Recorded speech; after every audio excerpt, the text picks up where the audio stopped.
avec les connaissances que tu as pu observer à gauche, à droite et le livre que tu as certainement lu, justement, quelle est la place de la posturo dans tes entraînements à l'heure actuelle?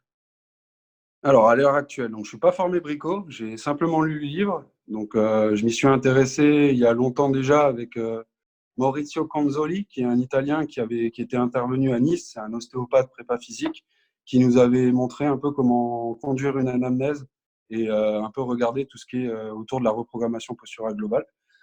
Ça m'a beaucoup intéressé et en fait, pour prendre dans l'ordre, la posturo, je fais mes observations en bilan pour savoir un peu de quoi on parle et de quoi on part. Et ensuite, derrière, je vais référer si besoin et on va travailler. Moi, actuellement, je travaille plus avec tout ce qui est patron moteur et tout ce qui est autour de l'Institut IP ou qu'on peut trouver sur les réflexes archaïques et des choses comme ça. Après, comment c'est intégré? C'est intégré beaucoup en échauffement en fonction du profil. Et après, en filler, c'est-à-dire à l'intérieur des temps de récupération sur les grands mouvements ou sur des temps de récupération où tu peux travailler sur autre chose, tout simplement. Ouais. Donc, c'est intégré, c'est très bien intégré, on va dire, dans la globalité des séances. Donc, il n'y a pas de repos, c'est du repos actif et c'est à l'échauffement, en tout J'allais début dire, d'échauffement. c'est Ouais, super pardon. intéressant, ça, super intéressant d'intégrer ça en repos actif. Tu peux nous en dire un petit peu plus par rapport à ça? Les fillers, j'ai repris cette idée d'Eric Cressey. C'est un Américain qui bosse dans le baseball. Et en fait, il a tendance, lui, proposer de travailler sur automassage et exercices de renforcement pour préparer l'exercice suivant. Donc, l'idée, c'est un peu plus réduire le temps d'échauffement et prendre le temps de récupération dans ton premier bloc de séance, ton bloc A, prendre le temps de récupération pour préparer ton bloc B, en fait. Ok. Et il y a des études qui étaient sorties comme quoi si tu restes actif cognitivement en faisant des calculs, etc., la puissance développée tout au long des séries restait beaucoup plus haute que si tu faisais du repos passif devant ton téléphone, par exemple. Donc, du coup, l'idée d'intégrer tous ces exercices, c'est aussi pour gagner du temps. Donc, C'est fort ça. Ouais. je sais pas, comment dire, ouais, la plupart des athlètes, tu leur balances une séance de 2 heures à faire ou alors des grosses séances à faire sur ces trucs ces petits exercices qui sont pas forcément funky au départ, ils vont pas les faire. Alors que si tu les inclus et que ça rentre dans une routine et qu'ils voient l'intérêt aussi, parce que c'est ça l'idée, ce type d'exercice va souvent permettre d'avoir un petit effet immédiat, entre guillemets, qui va améliorer l'exercice. Si tu es sur un squat, ça va améliorer d'un coup ton squat ou ton développé couché. Tu es un peu plus équilibré et tout ça. Ça te permet aussi d'avoir un feedback et que l'athlète soit un peu plus intégré et comprenne un peu l'idée de l'intégration de ce type d'exercice, tout simplement. C'est fou parce que Très fort. Je ne sais pas si vous l'utilisez, vous. ouais, j'utilise justement, j'allais en parler parce que j'utilise un peu Ouais. en personal training avec mes clients. J'en ai Mhm. beaucoup. La première chose que j'observe, c'est souvent un manque d'équilibre, hein. C'est souvent Ouais. un système vestibulaire et tout ça qui porte à défaut. Et alors souvent, ce que je fais, c'est que au début de mon échauffement, avant, j'avais tendance à avoir un échauffement un peu à rallonge, entre guillemets, parce qu'il y avait tellement de choses à travailler, qu'il y avait tellement d'exercices qu'au final, tu vois pas le temps qui passe, tu regardes le chrono et tu dis « Oh merde, ça fait 20 minutes qu'on est en train de faire ça, il faut 30 minutes. » Ok, je vais un peu dépasser sur ma séance, c'est pas grave, c'est pour moi. Et après, je me suis dit, ok, moi par exemple, j'utilise beaucoup en échauffement même les techniques de Original Strength avec Tim Henderson. J'utilise les 5 étapes de la réinitialisation. Ce qui est génial, c'est que ça englobe tout ce qui est réflexe archaïque. En fait, ça va stimuler les réflexes posturaux. Ce qui est bien, c'est que c'est en 5 phases et c'est super facile. Et en fait, vous pouvez aussi les modeler comme vous voulez. Vous n'êtes pas obligé de les faire dans l'ordre. La première chose, c'est de connecter à sa respiration. Tu demandes à la personne de se mettre dans une position entre guillemets contraignante qui va lui permettre de ressentir une respiration qui n'est pas constamment au niveau abdominal, mais qui va peut-être aussi aller chercher une respiration, il va pouvoir aller chercher sur les côtés, ou peut-être une respiration au niveau de son dos. C'est-à-dire que tu mets la personne assise sur les genoux, tu lui demandes de mettre son front à terre, et là, elle va sentir alors son ventre qui va gonfler sur Qui qui pousse sur les cuisses. Ouais. voilà, et ça va chercher, on va dire, une direction différente que simplement comme si tu étais couché sur le dos, quoi. C'est ça qui était très intéressant. Bon, il y a différentes positions. C'est la première. Tu connectes ça plus ou moins pendant 1 ou 2 minutes. Pas vraiment une respiration spécifique au niveau diaphragmatique ou quoi. Non, tu demandes juste à la personne de se connecter à sa respiration naturelle. Ça, c'est la base. Et ensuite, tu as tout ce qui est mouvement de tête, reprendre le contrôle de sa nuque. Alors, ce qui est bien, c'est que tu vas aussi permettre au système vestibulaire de s'activer et mettre le système vestibulo-oculaire ensemble. C'est-à-dire que tu vas permettre à la personne de tourner ses yeux et en tournant tes yeux, elle tourne sa tête. Et alors, le guide, c'est les yeux. Le guide, c'est les yeux. Dès que tes yeux tournent, ta tête tourne et alors tu vas chercher des positions différentes. Ça peut être couché sur le dos, ou là, alors à ce moment-là, il y aura plus de tension dans la nuque. Touché sur le ventre, pardon, il y aura plus de tension dans la nuque. Ça peut être à quatre pattes. Ça peut être regarder sous ton épaule et regarder ton pied. Je trouve ça très intéressant parce que ça reconnecte un petit peu la tête, reprend le contrôle de sa tête. Et ensuite, tu as tout ce qui est retournement. Alors là, les retournements, pour moi, c'est une pépite parce que les retournements, souvent, on a des gens qui sont figés dans un plan qui est constamment le même. Ils sont toujours dans un plan qui est le même et il y a rarement des mouvements de rotation.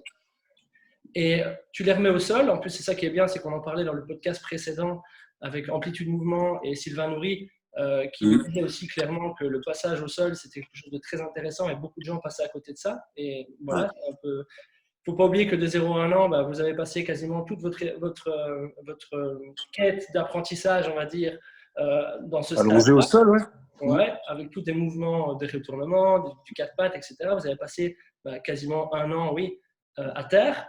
Et souvent, il y a des manquements et ça se répercute alors sur plus tard, en fait. C'est un peu ce qu'on voit avec les réflexes archaïques, avec la stituité et tout ça. Et ce qui est bien avec les retournements, c'est des retournements segmentaires, en fait, comme le bébé est en train de réaliser. Enroulé par le haut, par le bas. Voilà, exactement. Ouais. Tu es couché sur le ventre, tu regardes ta main.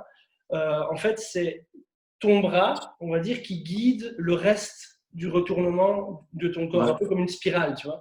C'est les yeux, la tête qui tournent, tu regardes ta main jusqu'à ce que tu ne puisses plus, on va dire, tenir. Et là, hop, tu laisses ton corps se retourner. Et alors, il y a des mouvements comme ça que tu peux faire, des mouvements de rotation, des mouvements de… voilà, tu peux faire par les jambes, par les bras, tu peux faire sur le dos, sur le ventre. Il y a plein de façons de faire. De toute façon, je vous invite à regarder sur Original String la page YouTube de Tim Anderson. Il y a plein de mouvements différents et c'est une pépite pour moi. Les gens, par exemple, souvent qui ont des douleurs de dos, qui ont des blocages et tout, tu le vois de toute façon dans leur manière déjà de se retourner, ils sont en hyper contrôle, tu vois, ils sont là, ils limitent, et le pire c'est que tu constates qu'ils respirent pas, ils sont en apnée, ils sont là. Ça compterait vraiment. Ils n'ont pas l'habitude de ça. Et après, au fur et à mesure du temps, encore comme dans tout, tu vois un mouvement de plus en plus fluide, avec une respiration qui commence à être présente. Et en fait, comme le dit son nom, c'est une réinitialisation. Quand tu réinitialises le système. Ensuite, tu as les balancements. Tu te mets à quatre pattes et tu viens faire des balancements d'avant en arrière, un peu comme la fusée en réflexe archaïque, c'est un peu le mot. Et là, alors, à ce moment-là, tu peux faire plein de mouvements différents. Et ensuite, tu as les mouvements croisés. Et les mouvements croisés, pour moi, c'est une pépite parce que ça permet d'instaurer la latéralisation qui est… et tu peux bien te rendre compte que beaucoup de gens ont du mal à coordonner sa gauche et sa droite, à avancer en contrôle latéral, on en parlait, à ramper. Et moi, j'ai toujours été parti du principe que si tu as du mal à ramper, forcément, tu auras du mal à marcher correctement. Et encore pire, au niveau de ta à courir. Évidemment. Et plus, ça permet de connecter au niveau interhémisphérique. Et c'est bien pour tout, en fait, au niveau visuel, au niveau de l'écriture, au niveau de simplement de reconnecter aussi les deux hémisphères. Oui, on sait qu'on a des parties du corps qui sont, comment dire, j'ai un œil dominant, j'ai une oreille dominante. D'accord, vous avez un côté dominant, mais il ne faut pas laisser l'autre côté complètement inactif, entre guillemets. C'est ça qui est bien. Tu stimules aussi l'oreille ou la main ou le pied qui n'est un peu oublié, on va dire. C'est ça aussi qui est bien dans ce genre d'exercice, c'est que tu réinitialises tout, tu redonnes de l'information à l'ensemble du corps. Et une séquence comme ça dure combien de temps? 10 minutes? Alors, logiquement, maintenant, au début, c'est sûr que tu vas prendre plus de temps parce qu'il faut introduire le bazar, mais logiquement, c'est 1 minute par mouvement. Ok. Donc en 5 minutes, 6 minutes, c'est réglé, quoi. 5-6 minutes, c'est réglé. Tu fais ta gamme montante sur le premier exo du jour. Exact. C'est cool, ça. Et c'est vraiment top parce qu'en fait, au niveau sensoriel, c'est sûr, tu stimules tout ça. Niveau physique, c'est sûr aussi. Tu as les articulations qui s'échauffent très bien. Les chevilles, les genoux, les hanches, les épaules. Voilà. On fera une vidéo limite là-dessus, un de ces quatre, pour vous montrer un petit peu ce que je fais moi avec mes clients. Mais voilà, c'est vraiment du bonbon, je trouve. Et ensuite, alors, je pars dans ma séance spécifique. Et là, à ce moment-là, ben, j'utilise des mouvements un peu plus type institut IP ou autre, mouvements de proprioception, douanés, Mhm. de base. Hein. Et puis après, il y a plein de choses au niveau proprioceptif, mais ensuite, Méthode. vestibulaire, équilibre. Moi, j'aimais énormément l'exercice de Théo au niveau de la balle. Tu te mets sur un pied, tu prends la balle de ta main droite, tu te la lances, tu la regardes, tu la suis Ouais. de l'autre côté et tu essaies d'avoir un mouvement en restant en équilibre, gauche-droite. Tu stimules vraiment tout et c'est vraiment chouette. Et voilà, j'utilise beaucoup ce genre d'exercice aussi. Voilà. Si ça vous intéresse, de toute façon, vous pouvez aller voir sur l'Institut IP ou voilà, je répète, Original String, Tim Anderson sur YouTube. Voilà, Ah, je voilà. vais aller voir ça. Ouais, faites-vous plaisir, franchement, c'est du bonbon pour moi. Mm. Alors, j'ai une autre question. On peut parler un peu de ça, c'est bien, c'est un peu la continuité du ça. Enfin, moi, j'aime pas trop utiliser ça. Bon. Étirement et automassage, intérêt, point d'interrogation, ou sinon, par quoi les remplacer? Ah, vaste question. Ouais, Moi, ça me fait penser, j'écoutais un podcast en 2017, je pense. J'étais sur la route et j'ai écouté un podcast du docteur Quinn Enoch. Alors, je sais pas trop, je crois que c'est Juggernaut Training, un truc comme ça. Et en fait, il parle d'un truc très vrai, c'est c'est un physio qui passait 20 à 30 minutes sur automassage, tous les exercices correctifs, etc.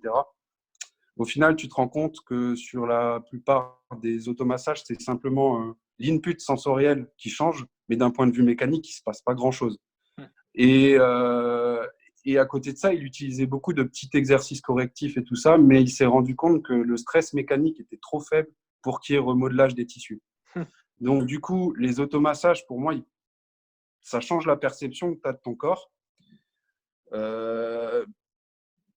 Est-ce que ça peut être intéressant? Oui, je pense à certains moments, par exemple à l'échauffement, en fillers, etc., tu peux le placer, mais à ce moment-là, il faut que tu fasses un étirement chargé par la suite. Et pour moi, un étirement chargé, ça va être par exemple faire un deep squat. Et aller travailler, ouais, tu peux aller travailler, tu sens des raideurs au niveau des fléchisseurs de hanches, tu peux aller travailler dessus. Et à chaque fois, travailler sur ta gamme montante, tu mets un petit automassage pour sentir que tu es un peu plus relâché entre. Mais en fait, ce qui va faire le taf, c'est le squat, pratiquer le squat. Et du coup, je préfère passer 20 minutes à faire une gamme montante en squat beaucoup plus lente, donc, et progressivement charger et travailler dessus, plutôt que de faire 20 minutes d'automassage pour qu'à la fin des 20 minutes, ce que j'ai fait au début des automassages ne me serve plus à rien parce que c'est très court terme, entre guillemets. Donc, du coup, ouais. Donc, du coup, je préfère utiliser tout ce qui n'est pas trop moteur. On peut utiliser au départ, parce que ça fait du bien au départ chez les gens, mais plus tu vas intégrer tout ce qui n'est pas trop moteur, etc., moins tu auras besoin d'automassage. Ouais, c'est ça. Si tu as besoin à toutes tes séances d'automassage, c'est qu'il y a quelque chose de plus profond à chercher, pour moi. Et pour les étirements statiques, je pense qu'il parlait du statique, c'est exactement le même principe pour moi. Je préfère aller faire des étirements chargés ou, par exemple, sur la dorsiflexion. Ce que j'aime bien faire, plutôt que de passer mon temps au mur avec une bande élastique qui me tracte ou quoi que ce soit, tu te mets en position de Hayden, c'est-à-dire c'est les squats où tu as le pied arrière sur un banc. Ouais. Tu vas descendre sur 4 secondes où tu cherches un maximum de dorsiflexion possible, mais avec une charge sur le dos.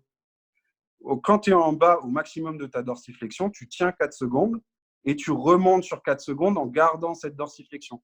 Au final, tu mets une contrainte mécanique qui va te permettre d'avoir, entre guillemets, un remodelage des tissus. Ouais. Mais le faire avec une bande élastique et tout, ouais, tu changes l'input sensoriel, mais fondamentalement, le lendemain, tu en auras besoin de nouveau. Ouais, c'est ça. Mais si tu as besoin tous les jours des mêmes 45 minutes d'automassage, étirement, c'est qu'il y a quelque chose de plus profond qu'il faut aller chercher. Et pour ça, je vous conseille d'aller chercher sur les inputs. Et donc, du coup, tout ce qui est neuro. Voilà. Ouais. Exact. Je ne sais pas si c'était clair, si j'ai essayé de le dire, mais voilà. Moi, par exemple, je veux un petit rappel. Moi, je me suis déboîté l'astragale. Enfin, je me suis quasiment déboîté la cheville avec un étirement avec élastique, quoi. C'est fou. Hein. Ça demande de l'attention. Hein. Ouais, mais je me suis déplacé. Alors, je peux dire exactement comment ça s'est passé. Pourtant, je n'ai pas été comme un barbare. Mais bon, après, j'étais quand même sur une cheville qui avait été lésée il y a 3 ans de ça avant. Et j'avais toujours eu un problème de mobilité dans ma cheville gauche parce que je m'étais bien déchiré des ligaments et tout ça au basket.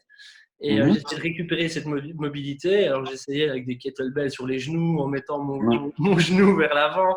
J'essayais avec élastique, avec les deux, avec kettlebell et élastique. Et Mhm. le lendemain, je ne savais plus marcher. Et je me suis dit, putain, mais qu'est-ce qui s'est Ah, passé? Et après, je me suis dit, eh merde. Et alors, j'étais chez un ostéo, clac, 50 balles. Ok, merci, au revoir. ouais. C'est Et donc, intéressant. du coup, vous les utilisez, vous, les automassages, les étirements et tout ça ou... Je sais que dans le CrossFit, il y en a beaucoup et tout. Moi, je les utilisais au départ, mais je les utilise plus du tout parce Ouais. que j'ai trouvé d'autres outils, on va dire. Mais je sais pas où vous en êtes, vous. Alors nous pas du tout, dans le sens où alors je suis pas encore au niveau parce que voilà je manque encore de pratique, ça c'est un fait. Donc mais justement en ayant la compréhension que j'ai de tout ça, grâce notamment à vous, hein, des gens que je côtoie et tout ça, j'ai bien compris que les étirements c'était pas hyper. Alors moi par contre à la fin des exercices il y a toujours des massages, mais c'est Mmh. plutôt comment dire, c'est pas une recherche en mode ouais on va plus étirer, c'est plutôt un tu sais un reset quoi. Ouais, Vraiment Ouais. pour dire aux gens ok on va dans le au calme. flow et Ouais. c'est ça, ouais, retour au calme, exactement. Moi, par contre, je suis voilà, très adepte, encore une fois, pas de par mon manque de connaissances et de pratique, je suis très adepte, par contre, de faire pour apprendre. Parce que ce qui me parle beaucoup dans ce que tu dis, c'est que, et c'est pour ça aussi que je ne suis pas un adepte des automassages, etc., c'est que ça marche sur l'instant T, mais il n'y a aucune acquisition et aucune adaptation du corps. Et ça, pour moi, c'est exactement ce que tu dis. Ça prouve bien que ce n'est pas la façon optimale. Et je ne suis pas du style à pas faire ce qui est optimal. Donc, Ouais. J'ai un exemple qui me vient en tête. C'est un athlète qui est très souple, à proprement parler. C'est-à-dire, tu le mets sur un deep squat et tout ça, mais il n'y a aucun souci. Il a le dos droit, il est ouais, parfaitement en bas et tout ça. Par contre, il est incapable de garder une tension musculaire au c'est ça. niveau de la descente, etc., passer 90 degrés de flexion de genou. Et donc, du coup, on va préférer travailler avec de la charge jusqu'à l'endroit où, en fait, sa tension musculaire, elle lâche, en fait. Et on va travailler juste au-dessus et essayer de repousser ça.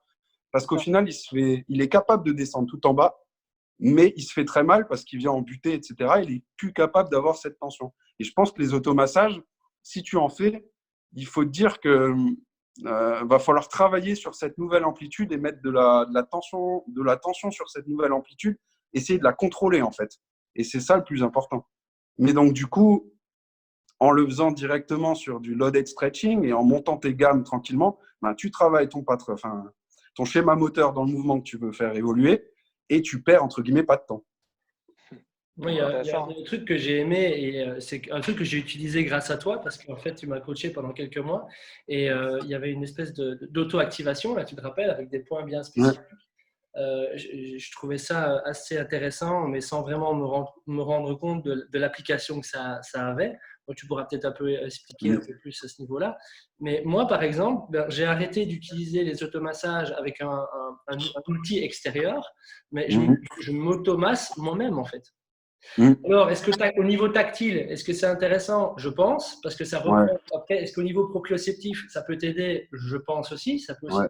te permettre aussi, voilà, j'ai une douleur quelque part, je ne vais pas aller chercher avec une balle ou avec un rouleau ou quoi que ce soit, j'y vais directement avec mes mains, quoi. Comme au niveau des mollets, souvent au niveau des mollets, il y a souvent beaucoup de tension dans les Mmh. mollets. Je suis sûr que beaucoup de gens, vous faites simplement, vous prenez votre mollet ici en main, comme ça, vraiment en main, et vous commencez à vous le malaxer. Je suis sûr et certain que vous allez trouver directement des Mmh. points de tension. C'est vraiment l'endroit où ça stocke énormément des trigger points, comme on dit ça. Par exemple, moi, je n'utilise pas un rouleau de massage, j'utilise ma main, quoi. Mmh. Ouais, c'est bien plus précis, ça donne un feedback beaucoup plus important. Par exemple, moi, je fonctionne comme ça.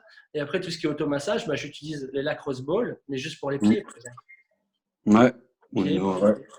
je masse bien les Ok. pieds. Moi, je trouve ça bien. Mmh. Voilà. Et Et toi, les points dont tu parlais là, c'est du oui. RPR, Reflexive Performance Reset. C'est du neurolymphatique, c'est dérivé des points de Chapman en fait. J'ai Ah fait oui, la formation, mais je pense que très tout bien. est un peu sécurisé. Je vous invite à chercher sur Internet, il y a quelques vidéos qui traînent, dont une vidéo de Cal Dietz au Sorinex, je ne sais plus quelle année. Vous allez en fin de vidéo et vous trouverez en fait une présentation où il fait ses RPR sur une athlète. Moi, ce que je trouve intéressant là-dessus, c'est que c'est un peu comme les automassages, c'est court terme, mais on a des vrais bénéfices sur l'amplitude et sur l'activation musculaire. Donc, quand tu cherches une activation fessière avec l'extension de hanche, etc., Ouais. tu sens vraiment qu'il y a plus de résistance. Et du coup, sur court terme, début de séance, ça peut être intéressant. Eux, ils le vendent comme quelque chose qui peut tenir à long terme. Je ne sais pas trop. Je pense qu'il y a autre chose encore avant. mais ça peut être intéressant parce que c'est rapide et tout le monde peut le faire rapidement en début de séance. Voilà. Alors, il y a Jérémy qui nous dit « Salut les boys, la caissière adore vous écouter. Je suis à l'Hyper-U, faites-moi rêver. » Bonjour madame. Bonjour madame, Voilà. enchantée. Alors, il y a une personne qui dit « J'ai un Hypervolt, je fais mes automassages avec, juste pour détendre mes muscles le lendemain de gros entraînements. » Ça peut Pourquoi pas? Pourquoi Ouais. pas? Bon, je pense aussi. Alors, il y a Jérémy qui dit je ne sais pas ce que c'est, EQI, Romain, pour l'interrogation. Ouais, Ah, iso extrême, ça doit être ça. excentrique quasi isométrique. Ouais, alors là, il dit sur le trigger point, sur le stick, le stick point, enfin, l'endroit, c'est ça. Ouais, ça peut. Ouais. Alors, je ne sais pas où il veut en venir. L'utilisation de l'EQI. Salut à tous. EQI, Romain. Oui, pourquoi pas. C'est EQI, c'est iso extrême, c'est ça? Voilà, dis-le, Jérémy, si tu nous suis, dis-le si c'est ça. Alors, salut à tous. Romain, que ferais-tu comme échauffement avant un full body? Bon, on en a un peu parlé tout à l'heure, je pense. Ouais. Tu as plus de choses concrètes? Bon, RPR, enfin RPR sensoriel. Derrière, j'irai sur des mobilisations s'il y a besoin, en fonction du profil de l'athlète. Derrière, c'est activation, intégration et gamme montante. Avec, en fonction du profil de l'athlète, tu vas faire une activation ou une potentialisation en fonction de ce qu'il a besoin. Et après, tu démarres ta gamme montante. Alors, Jérémy dit oui. Ok. Ouais, ça peut être intéressant, bien sûr. Et Explique-moi. en fait, c'est pas de l'isométrie parce que tu as des actions musculaires, mais en fait, tu vas chercher la pleine amplitude et la capacité de contraction sur pleine amplitude. Et donc, ouais, bien sûr, ça, je le compte pas dans les étirements, on va dire. Okay. Mais je l'utilise beaucoup. Ouais. Je pense que tu as déjà fait ça avec moi, non? Ouais, c'est ça. Tu vois, le couch stretch, quand tu te mets contre un mur, le couch stretch. Et toi, tu devais te mettre en Hayden, où tu avais intention de pousser le genou sous le banc et en même temps de chercher la rétroversion pour que tu cherches à travailler sur les droits et tout ça. Ça brûle et en fait, le muscle qui veut revenir, enfin voilà, c'est ce type de travail ou alors les fentes, très grande amplitude où tu cherches la co-contraction en contractant les ischios et en tendant la jambe arrière, toutes ces actions musculaires sur des très grandes amplitudes.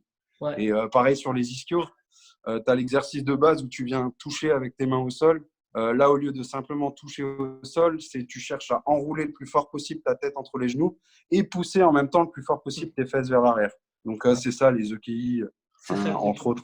Voilà, les ISO extrêmes. C'est dérivé non, mais ça vient du travail de Jay Schroeder, que vous pouvez regarder, Evo Ultra Fit. Et je sais que Thibaudot, des mecs comme ça l'ont repris. Okay. Et voilà.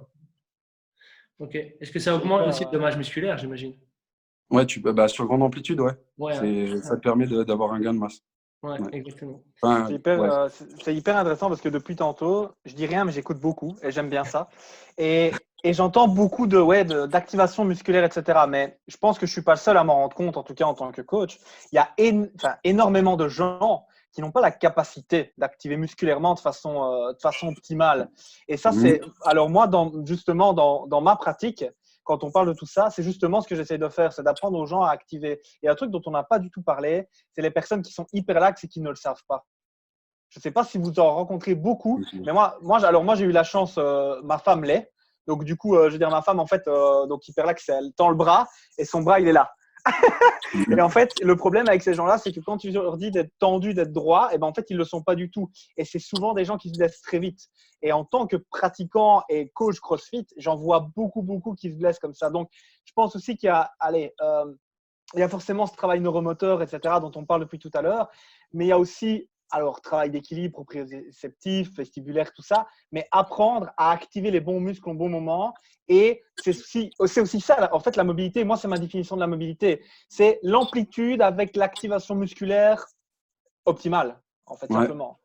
Donc, je pense aussi que ça, c'est important. Je ne sais pas si toi, si vous en faites une priorité, je pense que oui, mais est-ce que vous avez un peu des petits tips par rapport à comment, justement, influencer la connaissance de tout ça avec vos athlètes? d'y aller il y a des méthodes qui existent pour travailler là-dessus, mais effectivement, l'idée, c'est d'arriver au maximum d'amplitude avec du contrôle, c'est-à-dire bridge the gap, euh, diminuer le gap qu'il y a entre le passif et l'actif. C'est ça. Et plus le gap est important, moins c'est bien, on va dire. Et sur les hyperlaxes, je pense que le gap est plus important.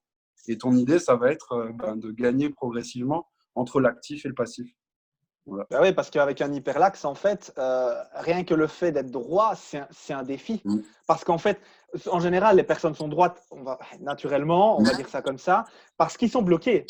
Mais en fait, une personne hyperlaxe ne l'est pas. Il n'y a pas tu vois, il n'y a pas un blocage naturel d'amplitude, en fait, parce qu'ils partent beaucoup trop. Et j'en vois un paquet qui, bon, ils ne se blessent pas, parce que forcément, on est là pour leur dire, mais ils disent, non, je suis droit. Pas du tout, quoi. Pas du tout. Bah, j'ai l'exemple d'un athlète qui, justement, il est hyper lax au niveau de l'épaule, c'est un lanceur de jab. Et c'est une grosse problématique parce qu'en fait, s'il se laisse partir, mais son épaule, avec sa main, il se touche les fesses, quoi. Et en fait, la grosse problématique qu'on a, c'est qu'il ne sent rien. Justement, parce qu'il est hyper lax et tout, il ne sent rien et il n'a pas de contrôle réel sur ce qu'il fait, en fait. Et ça, c'est problématique. Donc, du coup, tu mets en place progressivement des stratégies pour lui redonner du contrôle sur l'amplitude. Mais parce qu'en vrai, il contrôle rien et il peut très vite partir trop loin et c'est pas efficace, quoi. Et donc, du coup, ces personnes-là, par exemple, fais pas des étirements avec. Ça fait pas sens. Ouais. Il y a d'autres choses à faire, quoi. Moi, je me posais la question à savoir un hyperlaxe, est-ce que c'est au niveau structurel? J'imagine qu'aussi, voilà, les ponts d'actine, myosine, etc., ont tendance à certainement, et les ligaments et tout ça, sont très une capacité à être fort étirés. Mais après, j'imagine aussi que les mécanismes d'autoprotection, ils rentrent aussi en compte. J'imagine les faisceaux neuromusculaires et tout ce qui est organe tendinologie, tout ce qui est mécanisme de protection, je pense qu'aussi ils sont inhibés alors, à ce moment-là. Ouais, je pense. Passer certaines amplitudes, doit y avoir une inhibition. Je n'ai pas cherché assez là-dedans. Ouais. Ok. Vos meilleurs exos, on est beaucoup sur la mobilité. En fait, on ne voulait pas faire un truc sur la mobilité. Mon dada, mais ouais. On vous suit, les gars, on suit le flow. Vos meilleurs exos pour gagner en dorsiflexion, le sled lourd peut être une bonne idée? Point d'interrogation. Oui. Pourquoi pas? Oui, pourquoi pas. Ouais, test, retest, tout simple. Tu testes ta dorsiflexion, tu le refais. Après, ce qui marche très bien, c'est du front squat et que tu charges progressivement. Ça, tu gagneras en dorsiflexion, par exemple. Et après, le sled lourd, effectivement, mais après, ça dépend comment tu le fais. C'est-à-dire, quand tu regardes un mec qui accélère en sprint, tu vois qu'il reprend le sol avec un certain angle de tibia et que sur le passage sur l'appui, tu as le tibia, en fait, il est là. Sur le passage sur l'appui, le tibia, il descend jusqu'à arriver chez les meilleurs parallèles au sol. Et en fait, tu gagnes en dorsiflexion là. Et ton idée, en fait, quand tu vas faire du sled lourd, c'est le même principe alors dans ce cas-là. Si tu veux vraiment travailler sur ta capacité de dorsiflexion, ça va être de reprendre le sol et de chercher à pousser le genou vers le sol, pointer le genou vers le sol pour faire passer la hanche par-dessus. Et du coup, tu vas travailler activement sur ta dorsiflexion, effectivement. Mais d'un autre côté, la dorsiflexion pour un athlète de terrain, je ne sais pas si la dorsiflexion max est à chercher. Parce que tu cherches aussi beaucoup de raideur de cheville pour avoir du renvoi. Donc, raideur, compliance, c'est un juste équilibre à avoir. Tu es haltérophile, il te faut une grosse dorsiflexion. Tes sprinters, pour en avoir eu quelques-uns, ils n'ont pas de grosse dorsiflexion et on ne va pas la chercher. Parce qu'on veut du rebond au sol, on veut que ça reparte. Ça dépend de ton sport aussi. Ah, c'est vrai. Parce qu'en rugby, quand j'entends push sled, moi je dis souvent aux gens, quand je coach ça, je dis voilà, imaginez un rugbyman, quoi. Et c'est pour vraiment avoir, tu sais, ce côté dos droit, de ne pas avoir, parce qu'on en voit beaucoup qui poussent un peu comme ça. Ouais. Je vais toujours chercher, tu sais, vraiment avoir la continuité de la tête entre les épaules. Et c'est ça c'est l'impact qu'un rugbyman a quand il rentre en mêlée, ça vient de là, en fait. Et je trouve ça super intéressant ce que tu dis, parce que tu vois, en ayant une vision qui va que dans une direction, c'est-à-dire celle du rugbyman, je n'avais pas pensé que ça pouvait être cohérent autrement. Super intéressant.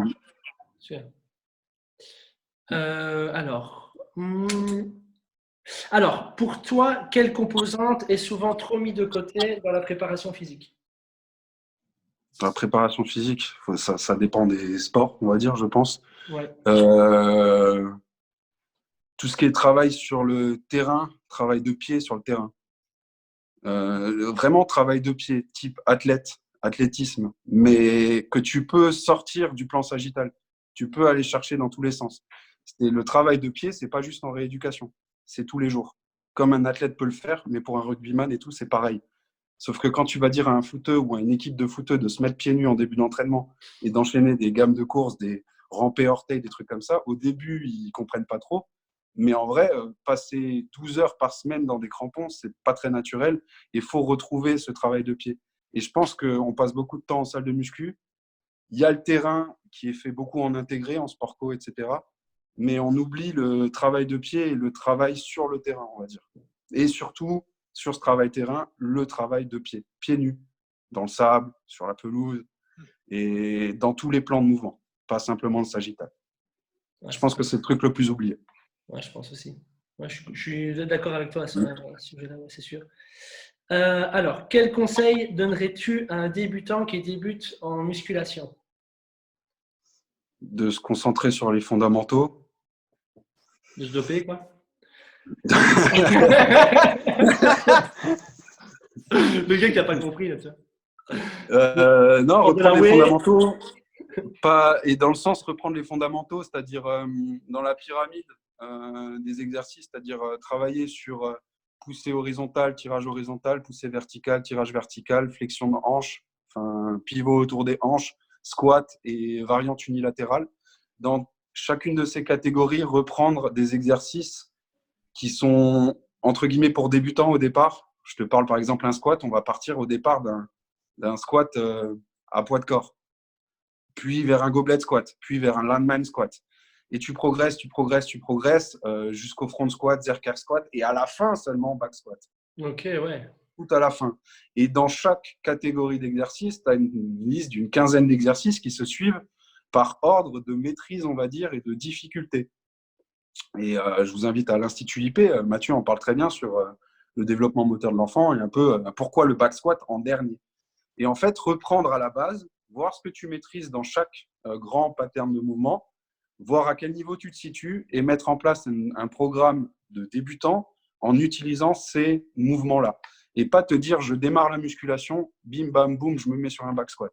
Non, prends le temps de tester à quel niveau est ta maîtrise Déjà. et tu mets en place un cycle pour débutants sur ces mouvements-là. Donc, mets pas la charrue avant les buts, quoi. C'est ça, c'est clairement ça, c'est le mot. Mais toi, je sais bien que Benja, à Récan, la salle où tu coaches, vous êtes beaucoup à cheval là-dessus, hein, sur la progression, sur les exercices.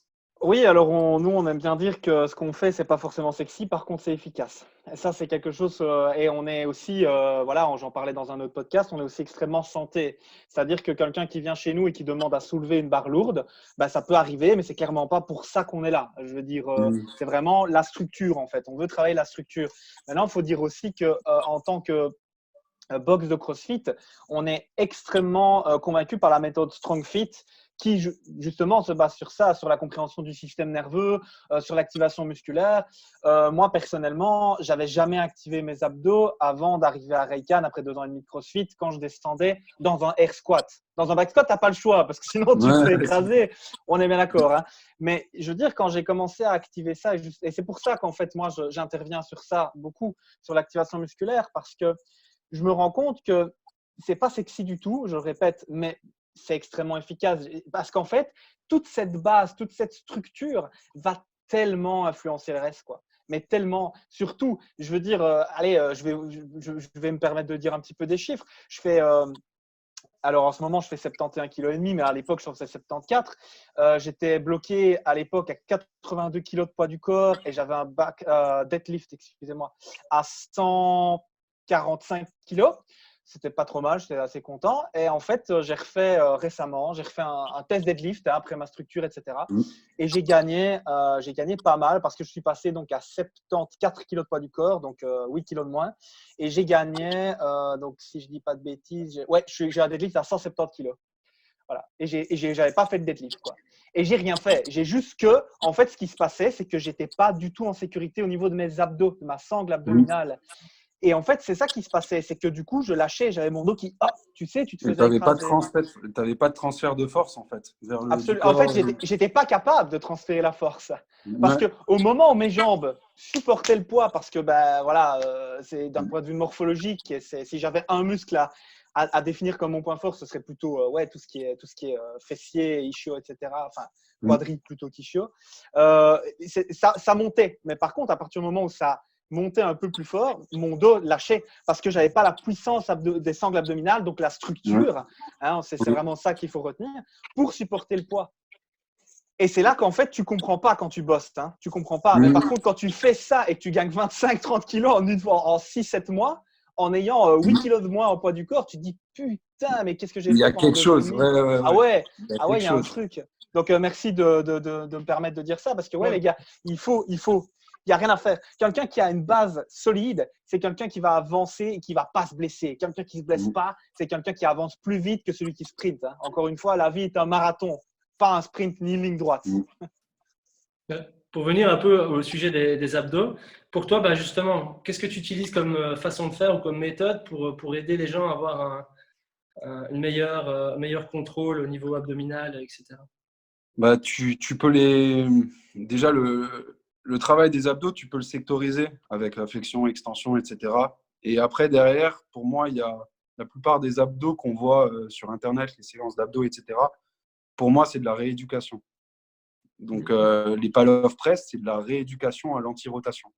Ce qui va être important sur le terrain en tant qu'athlète ou sous une barre, c'est Claude Monod qui me parlait beaucoup de ça. C'est un entraîneur d'athlétisme qui est sur Nice, qui a entraîné Eunice Barber et tout ça. Il parlait de moment de gainage. Donc, c'est comme le temps d'appui au sol. Il y a un moment de gainage, un moment très court où en fait, tu vas transmettre la force au travers du centre du corps. Et c'est ce moment qui est haut en force qui est important. Or, la plupart des abdos sont travaillés, on va dire, en endurance de force.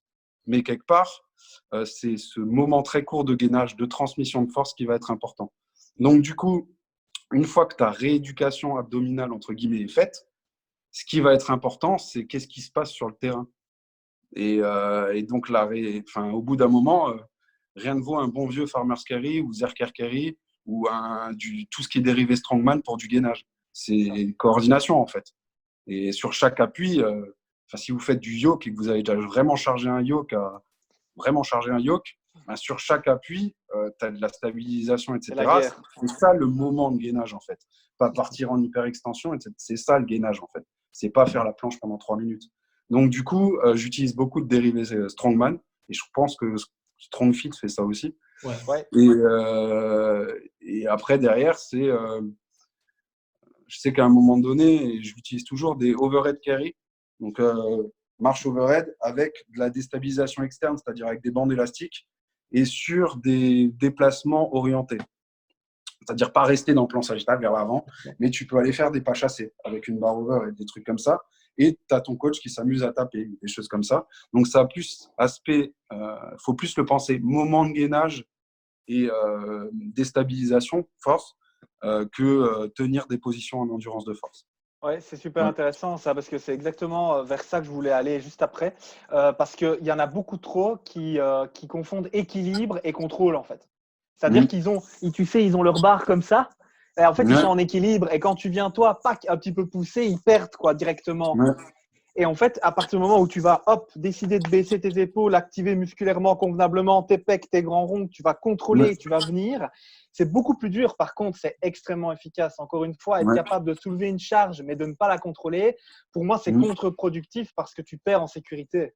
Maintenant, encore une fois, c'est D'accord. peut-être ma vision des choses, mais je trouve ça super intéressant du coup que tu parles de ça aussi. Parce que pareil, au niveau du gainage, j'en vois beaucoup qui n'arrivent pas à, comme tu dis, alors moi, avec la discussion qu'on a eue, j'ai travaillé un petit peu plus en isométrique justement, donc je te remercie. Et alors, j'ai vraiment, une chose que j'ai remarqué, c'est que quand tu commences à être un petit peu bon dans ta planche, etc., en fait, il y en a beaucoup qui compensent. Alors que, Ouais. parce que tu vois, ils vont se mettre dans une position un peu favorable comme ça. Alors que quand tu vas être, comme tu dis, avec une charge, même au final, je vous défie de vous relâcher en ayant un sandbag de 70-80 kilos entre vos Là bras. On est bien devant, là, d'accord? ouais. Voilà, on n'est pas obligé, on est d'accord qu'on n'est pas obligé d'aller chercher en haut, hein, les Non. gars, pour ceux qui ont des soucis de mobilité. Parce qu'au final, même allez, un beau petit front rack avec 2 KB, c'est mignon aussi. Je vous défie de vous relâcher et d'essayer d'aller chercher une compensation. Ça va juste pas le faire, en fait. Ouais. Ça va juste pas le faire. Donc, je suis super content que tu puisses amener ça comme ça parce que pour moi aussi, le vrai gainage, c'est du gainage voulu et une activation volontaire. Surtout pas un équilibre, encore une fois. Vraiment, Ouais. un contrôle. Et je sais pas, par exemple, si tu vas parler d'anti-extension. D'accord? Tu peux très bien aller faire une petite pré-fatigue en faisant des planches RKC. Donc, Pavel Satsouline, vous inviterai à chercher. Tu te fais par exemple 10 respirations en planche RKC. Tu te lèves et tu vas faire du Zerker. Tu places une barre à poids de corps que tu prends en Zerker, donc dans le creux des coudes. Ouais, là. c'est dur ça. Tu la sors des racks et tu fais juste 1 minute de marche sur place avec la barre ici. Où tu restes bien engagé vers l'avant, légèrement engagé vers l'avant. Ouais. Bah, c'est bon, c'est ça ton gainage en fait. Tu peux mettre une pré-fatigue si tu veux, mais le vrai truc qui nous intéresse, ça va être la marche Zerker. C'est ça. Ou avec un sandbag ou ce que tu veux en fait. Et là, on parle juste d'anti-extension. Tu peux faire le même principe sur l'anti-rotation et des choses comme ça. Ouais, c'est super bien. Et je suppose que vous avez aussi ça souvent. Les personnes qui pensent, alors typiquement le sandbag, les personnes qui pensent être droites et elles sont comme ça, quoi. Ouais. Et alors, attends. Et alors, en général, moi, c'est un doigt sur le bassin et un doigt sur l'épaule. Tac. Ah non, là, je suis vers l'avant. Oui, je suis vers l'avant, je tombe. Non, absolument pas. Absolument pas. C'est un truc de fou, ça aussi. Donc, ouais, cool. Vraiment. On peut peut-être revoir dans les réflexes archaïques. Voilà. On va certainement voir qu'il y a peut-être un problème au niveau des réflexes archaïques, le réflexe tonique labyrinthique, qui fait en sorte que tu as une surcompensation peut-être en extension ou en flexion. Il y a une façon de le tester, ça, voir un petit peu, parce qu'en fait, au niveau des réflexes, tu as plusieurs, t'as tout ce qui est latéralité, gauche-droite, mais tu as tout ce qui est aussi frontal et arrière. Ouais. Et voilà, ça dépend un peu de comment la personne s'est formée aussi, comment est-ce qu'elle a acquis tout ou pas ses réflexes. Et elle peut avoir une dominance tirée vers l'arrière ou tirée vers l'avant, avec les épaules vers l'avant. Mais évidemment, ça se teste avec les réflexes archaïques et autres. Ça peut être une piste de réflexion, évidemment. Question générale pour tous. L'utilisation de la respiration durant les entraînements, plutôt à l'échauffement, intra-série, en relax, nasal braid ou en capacité. Utilisez-vous des techniques spécifiques ou rien de spécial au fur et à mesure, au final, ou au contraire, on y revient de plus en plus? Ouais, c'est long. Poser cette question-là. En somme, la respiration, qu'est-ce que tu fais de la respiration dans ton entraînement? Alors, On t'aime, Jérémy. La respi placée à l'échauffement, nasale pour la plupart du temps. Derrière, il y a un truc qu'on fait énormément en athlétisme et qui rejoint la respiration, c'est que pour maîtriser un geste, tu dois être capable de chanter en le faisant. Donc, ça rejoint un peu la respiration. Si tu n'es pas capable, si tu es sur des blocages respiratoires, c'est que tu ne maîtrises pas le geste. Et nous, ce qu'on cherche, c'est du relâchement. Donc, les temps de relâchement qui sont très importants, même pour un footeux, etc. Un footballeur, il doit être capable de mettre une grosse frappe ou une transversale et qu'il soit en train de chanter en même temps et que ça ne se sente pas qu'il fait sa frappe, entre guillemets.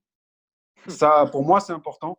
Donc, tu vas quand même l'entendre au moment où il y a ce moment de blocage et de gainage, mais il ne doit pas y avoir quelque chose avant-après. Ça doit être fluide, c'est on va dire. Ouais. Ça me fait penser Après, à derrière, la virtuosité. Respiration, il y a différents types de respiration que tu peux placer dans toute la journée. En fonction du tempo sur l'inspi, le maintien poumon plein et l'expi, ça a divers effets sur si tu as besoin d'un coup de boost, si tu te sens fatigué, des choses comme ça. Donc ça, c'est dans l'entraînement invisible. Et après, en fin de séance, c'est pour se calmer et redescendre. Après, je vous invite à lire le livre de The Oxygen Advantage. Oxygen Advantage, super accent. Où dedans, tu vas voir tout ce qui est le bore score et tout ça, qui peuvent être intéressants. C'est un livre vraiment à lire et qui peut être intéressant à avoir en tête pour mettre en place. Voilà. Donc, justement, il y avait une personne qui en parlait de ça, justement. Est-ce vraiment un axe de travail ou pas pour vous, la respiration? Voilà. Absolument. Ouais, Pour absolument. moi, oui. Mm. Parce que moi, ici, pour rajouter un petit peu des choses sur ce que tu dis, Romain, moi, j'ai 4 axes principaux en général avec la respiration. Déjà, la première, c'est je choisis en général. Hein, ok. Je mets en avant le système nerveux. Donc, en général, qu'est-ce que je vais faire avec ma respiration? Je vais aller chercher justement un flow. Donc, typiquement, tu vas faire un AMRAP. Hein, tu vas essayer donc autant de répétitions que possible pour les non-crossfitters. Tu vas mettre un timer et tu vas essayer justement d'être non-stop pendant 9 minutes, par exemple, bouger non-stop. Là, la respiration va, moi en tout cas, beaucoup m'aider. Ma récupération aussi. Typiquement, j'ai appris à respirer uniquement par le nez quand je fais des burpees. Peu importe l'intensité que je mets. Pourquoi? Parce que c'est comme ça que je récupère. C'est con. Mais moi, ça me sauve des grosses barres. C'est vrai? Ah ouais, c'est vrai. Je te promets. Parce qu'en fait, j'écoute mon corps. Point. Parce que tu ne peux pas tricher. Quand tu respires et tu expires par le nez, faites-le. Faites de l'exo, les gars. Ne me croyez pas sur parole. Faites-le. Inspirez, expirez par le nez et écoutez votre corps. Vas-y. Et en fait, ce qui se passe, c'est que moi, ça me sauve des grosses barres. Pourquoi? Parce que tu n'arrives jamais fatigué. Ou en tout cas, pas cramé. Et donc, du coup, je récupère comme ça dans mes burpees. Donc, il y a la récupération. Maintenant, je vais avoir tendance à, quand je vais aller chercher très lourd, etc., à utiliser, inspirer par le nez, expirer par la bouche. Beaucoup. Parce que justement, ça va m'énerver un peu. Tu sais, tu as ton visage qui change, tu vas aller chercher. Donc, ça, c'est mon implication par rapport au système nerveux. Et les deux choses aussi que je fais, c'est soit, comme je disais au début donc de mon explication, je vais essayer d'être en flow, donc de toujours avoir une respiration qui va me permettre de ne pas m'arrêter. Ou alors, je vais aller chercher une respiration nez-nez, comme on appelle ça chez nous, pour récupérer, typiquement, voilà, tu vas avoir de l'assaut bike, tu vas avoir du run, tu vas rester sur du néné pour vraiment, encore une fois, écouter ton corps et récupérer. Et entre les exercices, tu vas plutôt avoir, je ne sais pas, du clean, etc. Et là, tu vas te permettre de inspirer par le nez, expirer par la bouche pour boum, boum, être explosif. Donc, pour moi, clairement, la respiration est un gage de performance, en tout cas quand il est maîtrisé. Tout à fait d'accord avec toi. Alors, que mets-tu en place pour avoir un maximum de données avec tes joueurs en sport co? Avec les équipes ou en Ouais. indiv? Avec les équipes, Ouais. ça dépend de ce qu'on me propose, mais de ce qu'on me donne comme temps, etc. L'idéal, ça serait d'avoir un gestionnaire de charge type Training Note Pro avec du suivi au niveau des marqueurs biopsychosociaux. Et à côté de ça, avoir tout ce qui est CMJ ou GRIP, mais avoir du marqueur, des données en fait, pour connaître un peu l'état de forme. Après, derrière, moi, ce que j'utilise beaucoup, c'est le CMJ avec MyJump. Ça dure 10 secondes, tu es sur le téléphone, etc. Et le GRIP. Et un ratio CMJ sur GRIP pour avoir un peu fatigue centrale et périphérique. C'est, je ne sais plus qui a développé ça, c'est en train d'être recherché, je pense. Mais en gros, le GRIP te donnerait ta fatigue périphérique haut du corps. Ton CMJ, main ou hanche, te donnerait la fatigue périphérique plutôt bas du corps. Et le CMJ sur GRIP te donnerait en fait la fatigue centrale. Et en fonction de la baisse, de jour en jour, ou si tu le fais tous les 2 jours, tu peux étalonner où tu te situes. Mais pour moi, le meilleur des suivis, ça reste l'œil et surtout un truc avec les marqueurs biopsychosociaux. Parce que ça se développe énormément et ça devient vraiment facile d'accès. Ok, cool. Voilà. D'accord. Faut juste éduquer les joueurs. Après, en suivi individuel, c'est clairement ça. Voilà. Ok. Au niveau répartition, tu as quoi? C'est au niveau de ton emploi du temps, tu as plus en sport collectif, en équipe, en individuel, au niveau de ton boulot en règle générale, comment ça se distingue? Sur cette année, sur la dernière saison, j'avais la réathlétisation au centre de formation du Racing Club de Strasbourg. Donc ça, c'était, on va dire, du semi-indiv, mais c'était des indives, mais qui tournaient en fonction du temps de retour sur le terrain. Donc si tu as une LMA ischio, c'est 6 semaines. Si tu as un LCA, c'est 6 mois. Donc ça dépendait, et ça, je les voyais tous les jours. Ça dépendait des blessés. J'avais les U17 nationaux avant, mais j'ai arrêté. J'avais l'équipe de Pro League de deuxième division handball de l'ESAB. Donc là, il y avait 17 joueurs. Enfin non, il y avait 11 joueurs pro plus des jeunes. Le pôle sport athlétisme en réathlétisation. Donc ça fait 3 plus une équipe de R2 en foot. 4 équipes, on va dire 4 structures. Et à côté de ça, il y avait les suivis à distance d'athlètes de bon niveau, voire très bon niveau. Et les suivis en direct de tout venant, on va dire. Il y avait de la remise en forme jusqu'aux sportifs de haut niveau en direct. Donc il y a 3 grands pôles entre le à distance, les structures et le en direct. Et chacun a, je ne vais pas dire des suivis un peu différents, mais ça dépend de la demande, en fait, tout simplement, et du temps que tu as à disposition avec ces personnes, tout simplement. Ok, nickel. Voilà. Bah voilà. Si vous avez encore une ou deux questions, vous pouvez encore les poser. Pour le moment, qu'est-ce que tu as de bon sur le feu là? J'ai vu que tu partageais des e-books. Là, j'ai vu que tu avais fait 2 e-books, que tu es quand même pas mal actif par rapport à ça. Tu avais créé un groupe aussi. Enfin, est-ce que tu peux un peu parler de ton actualité un petit peu pour le moment? Alors, pour mon actualité, vous aurez l'exclu, mais je quitte l'Alsace, en fait, tout simplement. Donc, du coup, j'ai un tampon qui est l'activité en ligne où j'avais déjà beaucoup de monde. Et j'arrive en Belgique, en fait, tout simplement, dans un mois et demi. Boire Donc, des bières, mon gars. dans un mois. J'allais te dire, on va boire des bières ensemble, mon gars, c'est fait. Ah, je quitte l'Alsace pour la Belgique, donc ça va, tu vois. C'est ça, quoi. C'est choisi, c'est choisi. C'est ça, il y a quand même Donc, une relation, quoi, tu vois. Donc, pour l'instant, ce qui est sur le feu, c'est simplement le déménagement. Voilà. Ouais. Ok. Qui est déjà une belle actualité. Hein. Ouais, c'est ça. Ouais. Et tu as déjà des contacts avec des équipes ou quoi pour la Belgique ou pas? Ça, tu verras. Pas spécialement, non. C'est tout neuf. On verra. On verra. Ouais, c'est Ouais. Ok. Bah, je vois qu'il n'y a pas d'autres questions. Je regarde un petit peu, je ne pense pas. Je pense qu'on est bon. Hein, de toute façon, ça fait déjà quand même 50 minutes qu'on est ensemble. Le temps passe à une vitesse. Ouais. Mais c'est fou. Hein. Tu sais, on pourrait faire On des trucs dans s'amuse. des heures. Ouais. Comme ça. Enfin, voilà. En tout cas, je voulais vous remercier d'avoir suivi. On refera évidemment ce genre de choses au fur et à mesure du temps. Ici, vu que c'est un peu la fin du confinement, on essaie de reprendre un peu nos habitudes, notre train-train de vie quotidien, on essaie de reprendre contact avec le boulot et tout. Pour le moment, on va être. Voilà, je sais qu'en plus qu'on a du retard sur d'autres vidéos, on va les poster sur YouTube, on va les poster sur Spotify, Podbean et tout ça.